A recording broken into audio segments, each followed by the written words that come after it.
आज्ञा नमस्कार। मु सरिता रोसई की स्वागतम। मुझे एक नुआ रेसिपी पियाज चिल्ली। आपण मानक जदि मो रेसिपी भल लगे लाइक करूँ, सब्सक्राइब करूँ, बेल आइकन दबा को भूलु ना। व्हाट्सएप रे फैमिली मेंबर शेयर करूँ। देखते पियाज चिल्ली बनवाई पियाज को कोला कोला करी काटी। पियाज को ये काटे टेस्ट लगे ना छोट छोट काटिले नरम हो पियाज चिल्ली भाई लगे मसला हो काटे।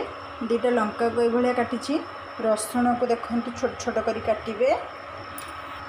मो टमाटो सॉस नहीं आउ चिली सॉस नहीं मो रेड चिली सॉस नहीं आप ग्रीन चिली सॉस भी नहीं पारे। विनेगर नहीं स्वाद अनुसार लुण लंका गुड़ एतिकी सामग्री दे मु चिली सॉस बनेबी पियाज चिल्ली। देखो ये गोटे कड़ाई रे मु तेल को गरम करी। तेल बर्तमान गरम हो जाए मुझे रसुण को पकाऊँगी।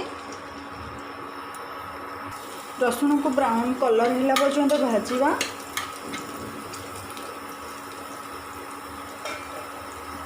रसुण में ब्राउन कलर हो गला मुझे कंचा लंका को पकाऊँगी।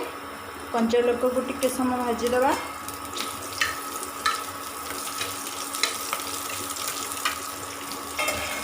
कंचा लंका भी हो गला कटा जा पियाज को भी पकई दूची।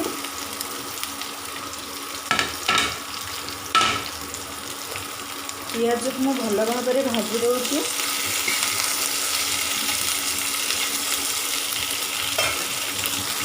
पियाज को भल भाव में भाजीदे। आपको जलटा टे हाई देवे टे नरम हो गला स्लो करदे।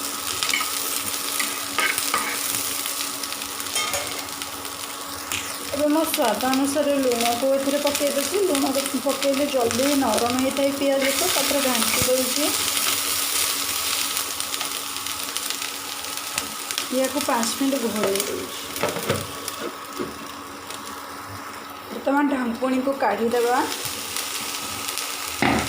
ये कि मो लंका गुंड को ऐड करुच्ची। लंका गुंड बेसी पकईबी जेहतु आप चिली सॉस पकईबे से लंका गुंड अधिक पकाऊनी अल्प पकाऊँगी। भल भाव में घंटी। बर्तमान ए मुझे चिली सॉस पकाऊँगी। जेहतु लंका गुंड टे पकई चिली सॉस अल्प पकाऊँगी जो राग हो। बर्तमान ए टमाटो सॉस को ऐड करुच्ची। देखो तो आप खट्टा अनुसार आप टमाटो सॉस को ऐड करूँ। बर्तमान ए मुझे विनेगर पकाऊँगी। आपको भल भाव में भाजी दे 5 मिनट में भाजी देवी।